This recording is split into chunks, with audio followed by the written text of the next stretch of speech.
மிகப்பெரிய சேவையை மக்களுக்கு செய்தோம். மற்ற கட்சியெல்லாம் செய்யல, அவங்க எல்லாம் பயந்துகிட்டு இருந்தாங்க, எல்லாரும் ஒளிஞ்சுக்கிட்டாங்க, கொரோனா வந்து நம்மளை தாக்கிடணும். ஆனால் தன்னுடைய உயிரையும் துச்சமென நினைத்து பாரதிய ஜனதா கட்சியினுடைய ஒவ்வொரு களத்தில் இறங்கி தாம் தன்னுடைய இன்னொரு சகோதரனுக்கு உணவு இருக்கக்கூடாது என்று இல்லாமல் இருக்கக்கூடாது களத்தில் இறங்கி நாம் பணி செய்தோம். அந்த கட்டுப்பாட மக்களை மனதில் வைத்து நாம செயல்படுற அந்த பண்பு தான் நம்மளுடைய அடையாளம்.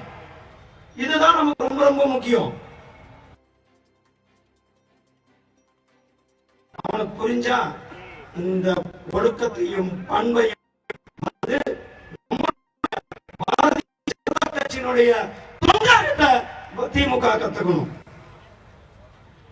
இது வந்து திராவிட முன்னேற்ற கழகத்துக்காரங்க கடவுள் எல்லாம் என்னங்க, ஸ்ரீரங்கத்தில் விபூதியை கட்டி விட்டாரு ஸ்டாலின் அவர்கள். தேவரைய இடத்துக்கு போனாரு. எப்படி அவர் வந்து ஓட்டுக்காக போனாருன்னு தெரிஞ்சுக்கிச்சு. அந்த இடத்துக்கு போனா அந்த இடத்தினுடைய பண்பாடு கலாச்சாரத்தை மதிக்க வேணும். அந்த இடத்துல கொடுத்த திண்ணீரை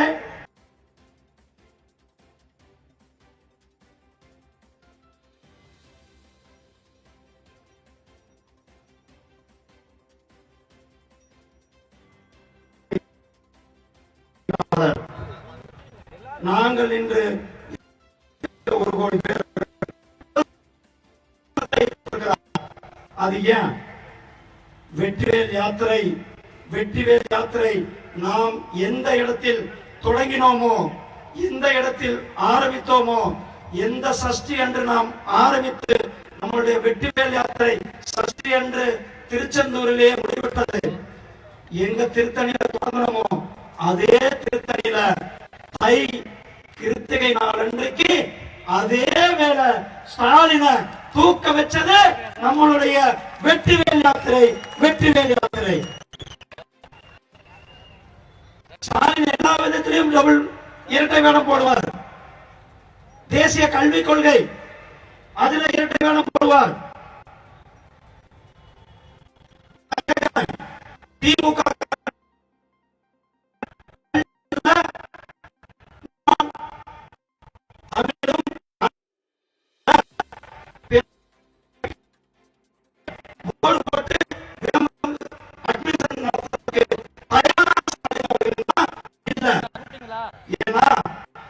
ஏழை குழந்தைகள் படிச்சாங்கன்னா முன்னேறுவாங்க.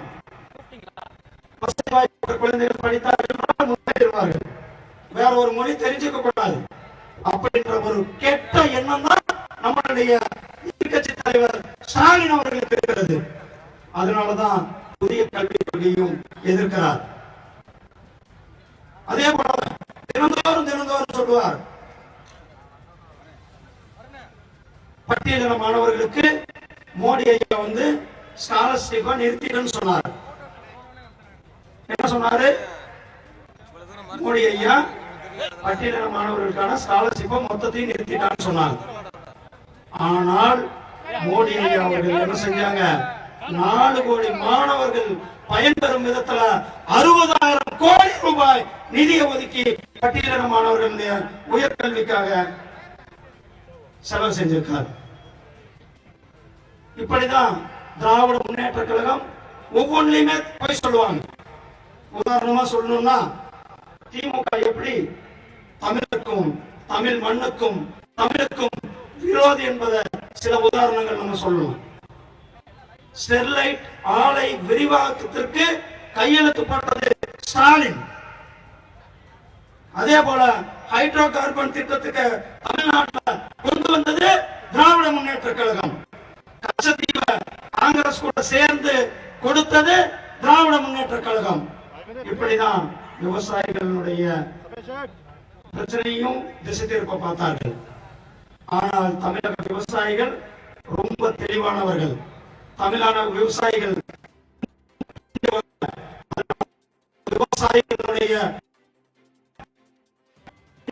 விவசாயிகள் மோடி அவர்களுக்கு பேராதரவு இந்த வேளாண்மை திருத்த சட்டங்கள் மூலமாக.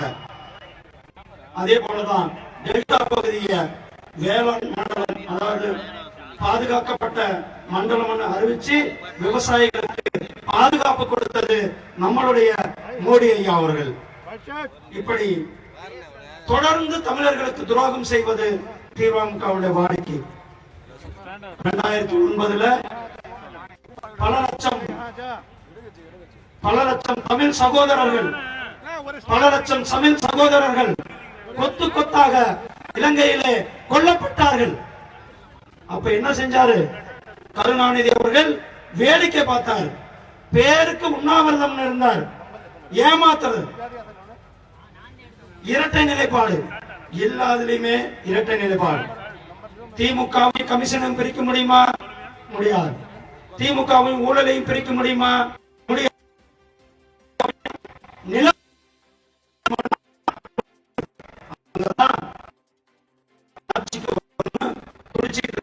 எதுக்கு?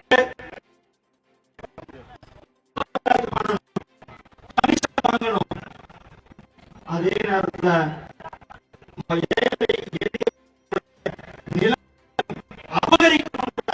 அந்த எண்ணத்துக்கூட அவர்கள் நாங்கள் மீண்டும் ஆட்சிக்கு வரணும் அப்படின்னு நினைக்கிறார்கள். ஆனால் தமிழக பொதுமக்கள், தமிழக அவர்கள் ஓட ஓட விரட்டும் நாள் வருகிற மே மாதம் இந்த கூட்டத்தின் மூலம் தெரிகிறது. எப்படி கருப்ப அந்த கயவர் கூட்டத்தை இன்றைக்கு முருகப்பெருமானை கந்த சஷ்டி கவசத்தை இழிவுபடுத்தியவர்களுக்கு யாரெல்லாம் இருந்தது திராவிட முன்னேற்ற கழகம் நம்ம சொன்னோம். ஆனா இன்னைக்கு வரலும் ஸ்டாலினோ அதை பத்தி வாயை திறக்கல. இப்படிதான் கந்த சஷ்டி கவசத்தை அவமதிச்சாங்க. அந்த கருப்பர் கூட்டத்தையும் அந்த கயவர் கூட்டத்தையும் இந்த காவி கூட்டம் தமிழக அரசியல்ல நிச்சயமாக ஓட ஓட விரட்டும் என்பது என்னுடைய நம்பிக்கை, நம்மளுடைய நம்பிக்கை, பொதுமக்களுடைய நம்பிக்கை, தமிழர்களுடைய நம்பிக்கை. எதுக்காக வெற்றிவேல் யாத்திரை நடத்துறாங்கன்னு கேட்டாங்க. வெற்றிவேல் யாத்திரை 2 வெற்றியை கொடுத்ததற்கு நமக்கு. ஒன்னு ஸ்டாலின அதே திருத்தணியில விரல தூக்க வச்சோம். கிறிஸ்துமஸுக்கு விடுமுறை கொடுக்கறாங்க, முகரமுக்கு விடுமுறை கொடுக்கறாங்க, பக்ரீத்துக்கு விடுமுறை கொடுக்கறாங்க. கொடுக்கட்டும், வேண்டாம்னு சொல்லல. ஆனால் என்னுடைய தமிழர்கள் கொண்டாடுகின்ற தைப்பூசத்திற்கு விடுமுறை கொடுக்காமல் இருந்தது. அந்த தைப்பூசத்திற்கு விடுமுறை கொடுக்க வேண்டும். வெற்றிவேல் யாத்திரை மூலமாக கோரிக்கை வைத்தோம். அந்த கோரிக்கையும் நிறைவேறி இருக்கிறது. தைப்பூசத்திற்கு விடுமுறை விடப்பட்டிருக்கிறது. அதற்காக அரசாங்கத்திற்கும் தமிழக முதலமைச்சருக்கும் தெரிவித்துக் கொள்வோம்.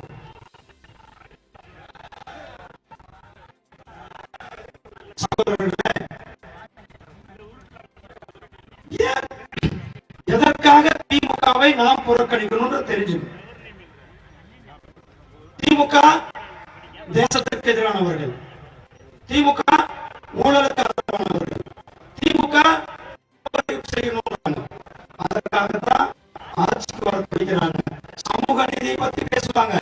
ஆனா அவங்க சமூக நீதியை ஃபாலோ பண்ண மாட்டாங்க. நாம் அவர்களுக்கு எல்லாம் பாடம் வேண்டிய நாள் வருகிற மே மாதம் நாம் ஆகிய நாம் மோடிஜி அவர்களுடைய கருத்தை வலிமைப்படுத்துவதற்காக தாமரை சின்னத்தில அத்தனை பேரும் வாக்குகளை செலுத்த வேண்டும். நன்றி.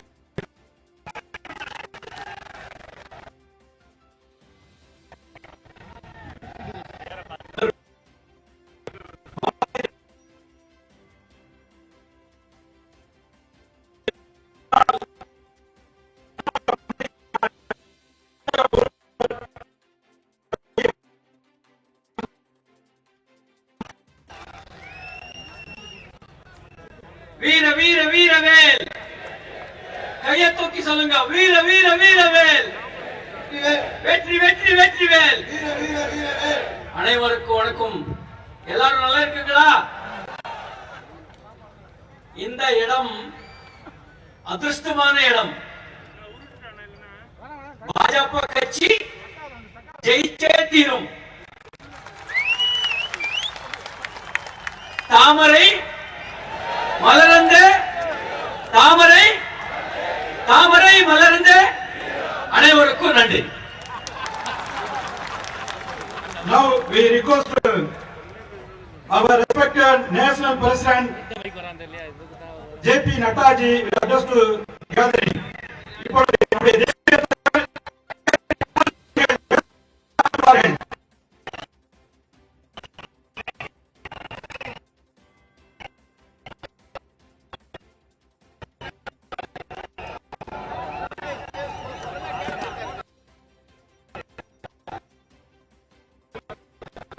बोलो भारत माता की, भारत माता की,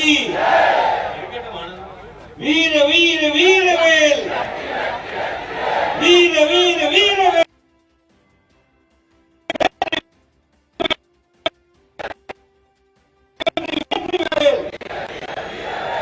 भारतीय जनता कच्ची, भारतीय जनता कच्ची.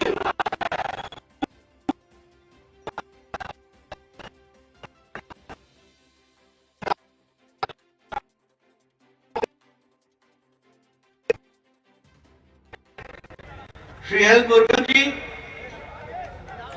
our very considerate and organizationally involved in charge of Tamil Nadu, Shri C.T. Ravi ji, our co-in charge and a senior leader Shri Sudhakar Reddy ji, our senior leader, my senior colleague with whom I have been in the Government of India, Shri Pon Radhakrishnan ji, the ex-MP, the ex-Minister.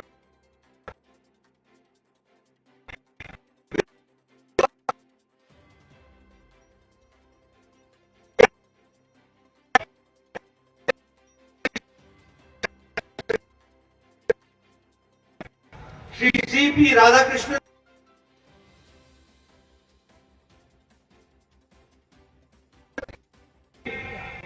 Naina Nagendra ji ex-MLA, Shri V.P. Doraiswamy ji ex-MP,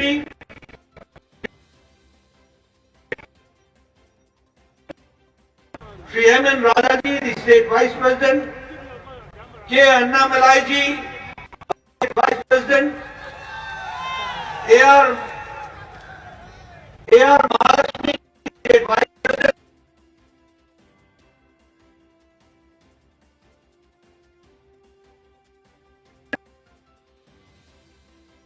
Professor Rama Srinivasan ji, our State Vice President,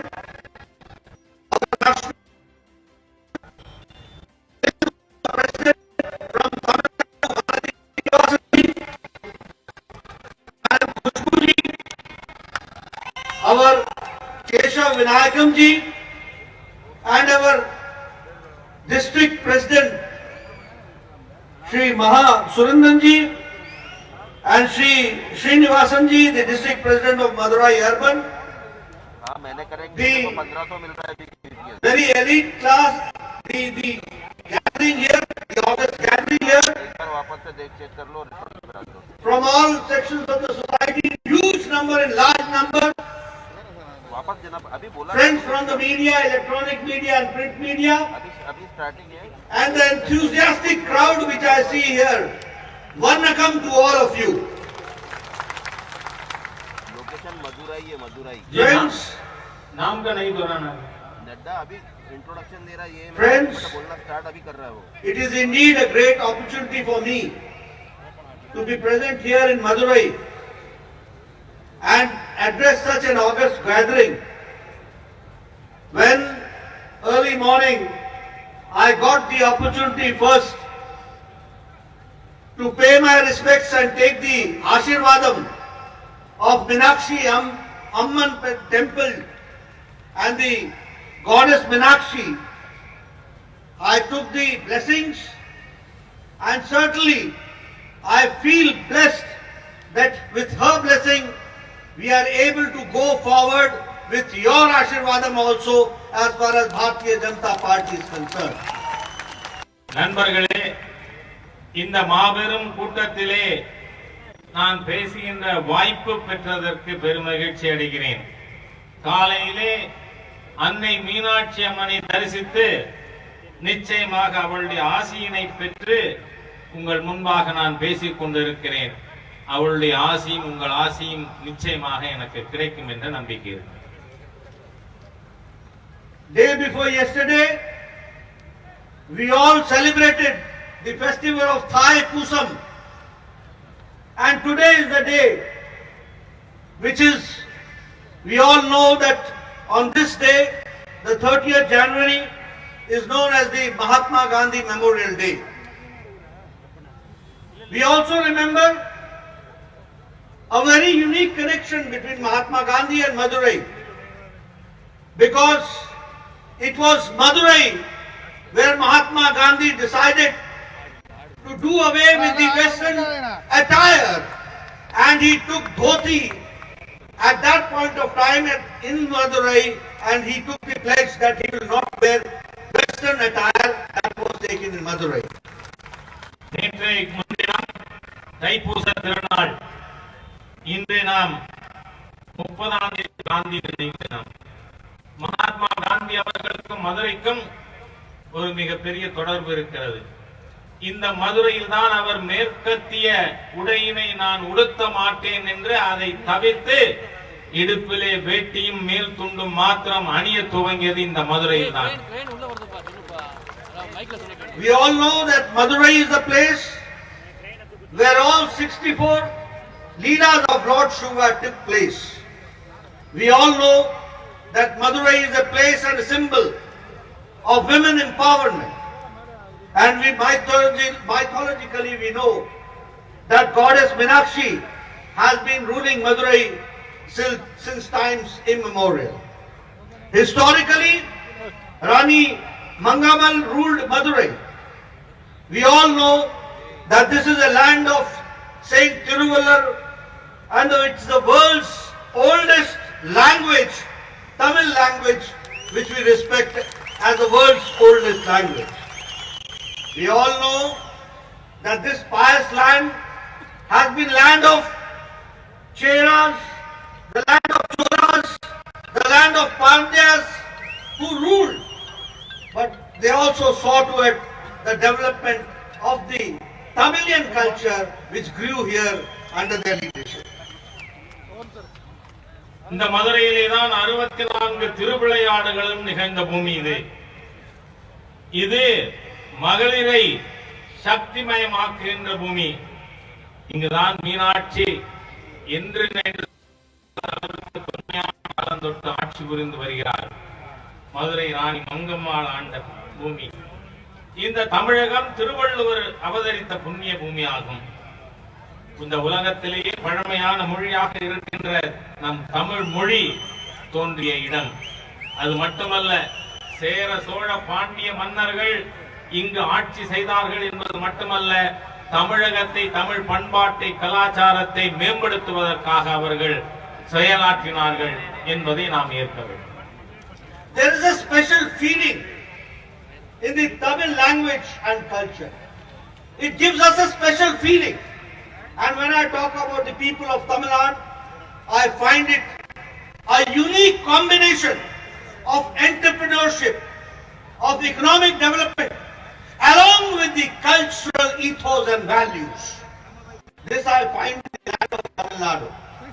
When I talk about Vasudhaiva Kutumbakam, it was the poet Pandian who wrote, Yadu Mure, Yavram Kelir. Universal brotherhood. And these lines were said by Prime Minister Narendra Modi ji from the stage of United Nations General Assembly. This we have to understand. We also know that Prime Minister Modi ji has been always quoting the words of Saint Thiruvalluvar, and even when he went to address the soldiers at Ladakh, he used those those lines of Saint Thiruvalluvar to inspire the soldiers at the borders and protecting the borders of Tamil பண்பாட்டோடு தமிழக மக்கள் சிறந்த தொழில் முனைஞர்களாக தொழில் மேம்பாட்டிலே பொருளாதார முன்னேற்றத்தை தமிழ் கலாச்சாரத்தை முன்னேற்றி மேம்படுத்தி இருக்கிறார்கள். இங்கு நாம் ஒரு குடும்பம் யாதும் ஊரே யாவரும் கேளீர் என்று தமிழை நமக்கு சொல்லி போயிருக்கிறார். அதே போல மாண்புமிகு பிரதமர் மோடி அவர்கள் செல்லுகின்ற இடத்திலெல்லாம் தமிழ் மொழியை பற்றி திருவள்ளுவரை பற்றி மேற்கோள் காட்டி பேசுகிறார். எங்கே? லடாக்கிலே அங்கு இருக்கின்ற ராணுவ வீரர்களுக்கு உற்சாகம் அளிப்பதற்காக திருக்குறள் இருந்து மேற்கோள் காட்டி மாண்புமிகு பிரதமர் மோடி அவர்கள் பேசியிருக்கிறார்கள். You see, when the right person is at the right place, right decisions are taken. We must acknowledge that when Prime Minister Modi took over as the Prime Minister of the country, not only the fate and not only the future of India was safe, but also the destiny of Tamil Nadu also saw a change and the development area. That is what I would like to share with you. If I talk about the 13th Finance Commission, in UPA government, Tamil Nadu got at that point of time 94,540. When Prime Minister Modi came and became the Prime Minister, in the 15th Finance Commission, Prime Minister Modi gave 42,068 crores for the development of Tamil Nadu.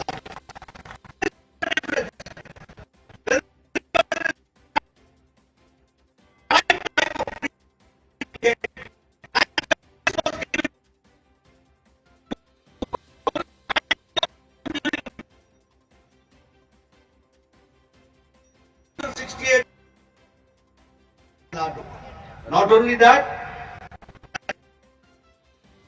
for which Tamil Nadu is known, was ignored for a long time.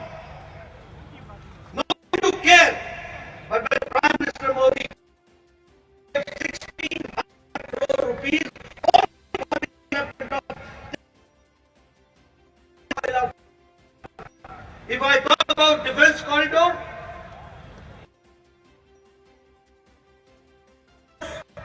which will connect Chennai, Coimbatore, Hosur, Trichy,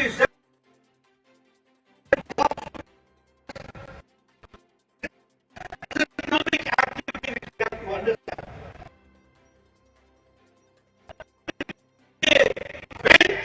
NDA came, the government went, and Narendra Modi came as the Prime Minister.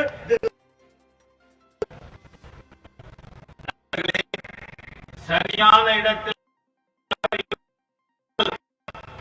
சரியான முடிவுகள் எடுக்கப்படும் என்பதை நாம் பார்த்துக் கொண்டிருக்கிறோம். நரேந்திர மோடி அவர்கள் ஆட்சியிலே India மாத்திரமல்ல, இந்தியாவுக்குள் தமிழ்நாட்டிற்கு நீதி வழங்குகின்ற விதத்திலே நியாயம் கொண்டிருக்கிறது. ஐக்கிய முற்போக்கு கூட்டணி ஆட்சியிலே 13வது நிதி கமிஷன், அதன் மூலமாக தமிழகத்திற்கு கிடைத்தது 94,540 கோடி ரூபாய் மாத்திரமே.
common man who had the development, who could see the development as far as the empowerment of the poor, the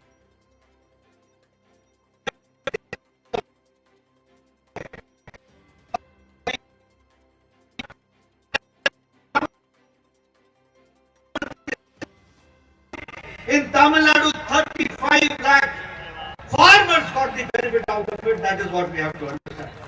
If I talk about Pradhan Mantri Awas Yojana, 1,66 lakh houses were constructed and 5.3 lakh houses were built in the land of Tamil Nadu.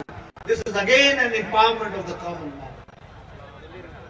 Modi அவர்களுடைய ஆட்சியின் மூலமாக நாம் துவங்கி இருக்கின்ற அவரால் மேற்கொள்ளப்பட்டிருக்கின்ற திட்டங்கள் சாதாரண ஏழை எளிய மக்களையும் மகளிரையும் அதிகாரம் படைத்தவர்களாக மாற்றுவதற்கான திட்டங்கள், அவர்களுக்கு சக்தி ஏற்படுத்த வலிமை ஏற்படுத்துவதற்கான திட்டங்கள். நாடு முழுவதும் கட்டப்பட்டிருக்கின்ற கழிவறைகளிலே 9 கோடியே 56 லட்சம் கழிவறைகள் கட்டி கொடுக்கப்பட்டிருக்கிறது. அதே மாதிரி பிரதம மந்திரி வங்கி கணக்கு 42 வங்கி கணக்குகள் துவங்கப்பட்டிருக்கிறது என்று சொன்னால் 45 லட்சம் துவங்கப்பட்டது. அதே மாதிரி உஜ்வலா திட்டத்தின் மூலமாக மகளிருக்கு சமையல் எரிவாயு இணைப்பு நாடு முழுவதும் 8 கோடி மகளிருக்கு கொடுக்கப்பட்டிருக்கிறது என்று சொன்னால் அதில் 30 லட்சம் தமிழகத்திலே பலனடைந்தார்கள். அதே மாதிரி பல்ப் 33 லட்சம்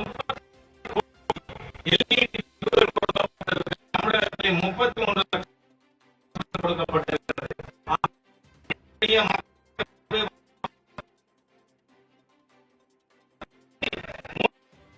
மிகப்பெரிய அளவில் செய்யப்பட்டுக் கொண்டிருக்கிறது.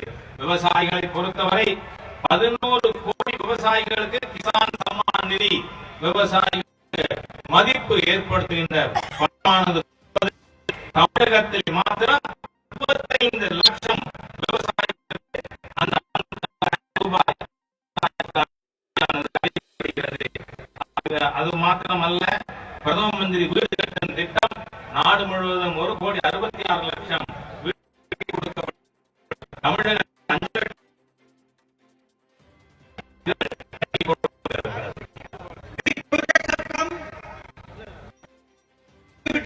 and for the development of Tamil Nadu. If I talk about Chennai Metro, if I talk about mono rail, if I talk about investment of 20,000 crores, railways are concerned, if I talk about giving 12 seats, it is Tamil Nadu Modi has taken care. And if I talk about Madurai, and if I talk about the contribution of it is the All India Institute of Medical Sciences with an investment of 1,200 crore rupees in Madurai. That is what I would like to share with you. No doubt I was the health minister, but it was the Prime Minister Modi who showed the of giving an All India Institute of Medical Sciences to Madurai. And you must remember that 1,200 crore rupees is spent for the development of All India Institute of Medical Sciences. 100 MBBS will pass out. 100 paramedic staff will pass out. And 2,000 crore rupees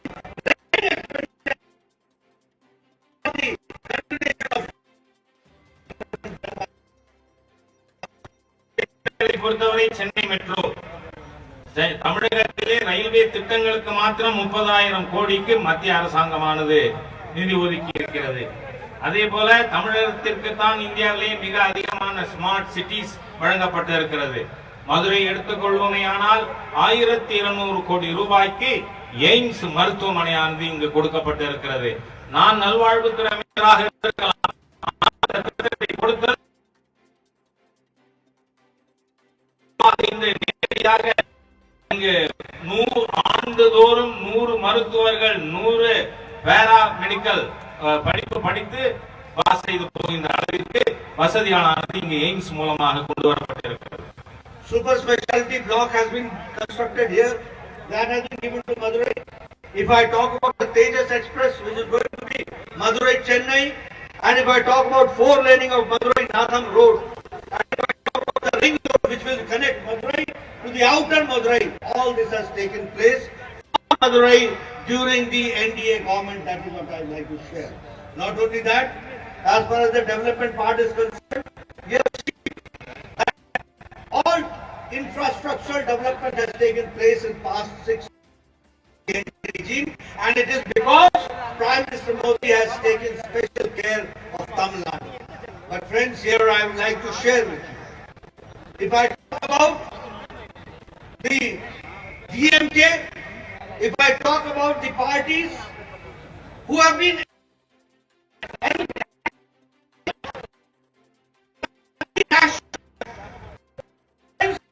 that all the nationals' inspirations are always rejected and not supported by the DMK government. And if I talk about the anti-development part, the DMK is synonym to anti-development. Somebody has got irritation if Vibhuti is given on his hand. Somebody has got irritation when kumkum is given or put on his forehead. What does this mean? Somebody talks about, nowadays I see that some leaders are handing veil in their hand and trying to show that they have got respect for culture. Those are being forced to do it because Bharatiya Janata Party has taken a vow to see to it that the Tamilian culture is protected and brought forward. That is what we have to understand.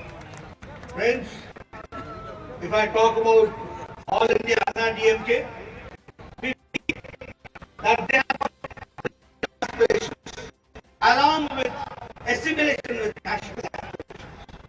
If I talk about MGR, if I talk about that